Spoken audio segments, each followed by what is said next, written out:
If you've never had courage all around the globe deciding over your own body, consider yourself lucky.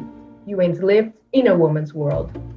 Imagine you receive news about something you didn't want or expect to happen. This will change your life forever, starting with a 9-month lasting process full of pain and physical and mental challenges that will entirely transform your body. Everyone wants you to be happy about it, and you feel guilty because you can't. You were raped? You didn't receive the right sexual education about contraceptives. You found out this process might kill you and you're not willing to die. Or simply your contraceptive method failed. Now, imagine if it was men, the ones who had to get pregnant, and women were the ones forcing them to go through it. Abortion is a moral and healthcare right that courts shouldn't be allowed to put into discussion, as it's a matter of women being able to decide over their own bodies. It is a way of reducing child abuse, and it is also one of the solutions to poverty. I believe we can all agree that a desired pregnancy is magical, an absolute dream come true. However, this is exactly the main point. Motherhood should be desired by the one who's going to go through all the struggles of pregnancy. It shouldn't be influenced by misogynist ideas. Society has laid all the responsibility of pregnancy on women, while men are rarely judged for being the ones that actually make those pregnancies happen. How is sexism involved?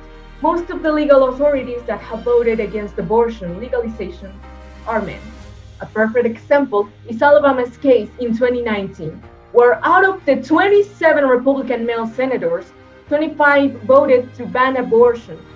2 left didn't vote, and only 4 women were part of Alabama's Senate. Why should men's voice be more heard in a subject where they're the least affected? As the international campaign says, men shouldn't be making laws about women's bodies. Here's the part where children are brought up with the argument that fetuses have the right to live and grow up. But I have another question now. What about the right of having a dignified life? Some people may say that women should not abort. They should go on with the pregnancy and give the child to an orphanage after giving birth, which is one of the worst advices anyone could give.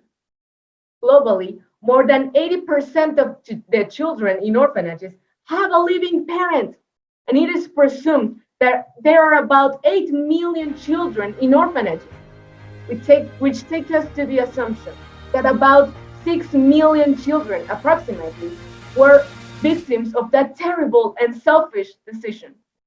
Forget the fact that they're forced to live a harder life than kids should. They are more vulnerable to homelessness, mental health issues, suicide, becoming victims of violence, trafficking, and exploitation. Also, orphanages can be up to 10 times more expensive than taking care of a child in a family. Now that we're talking about economy, overpopulation is one of the main causes of issues that come to this subject.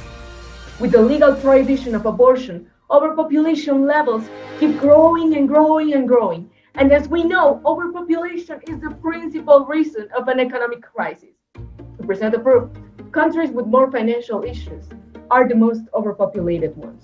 To conclude, abortion is a human right that has been unfairly denied to most women. While it shouldn't be a topic of legal discussion, it is a matter that only concerns women as it's a decision over their own bodies. Gives a guarantee about safe childhoods and improves economy due to the reduction of overpopulation. I suggest we all meditate about our prejudices and its consequences and start deconstructing ideas that may cause more harm than we think. Thank you.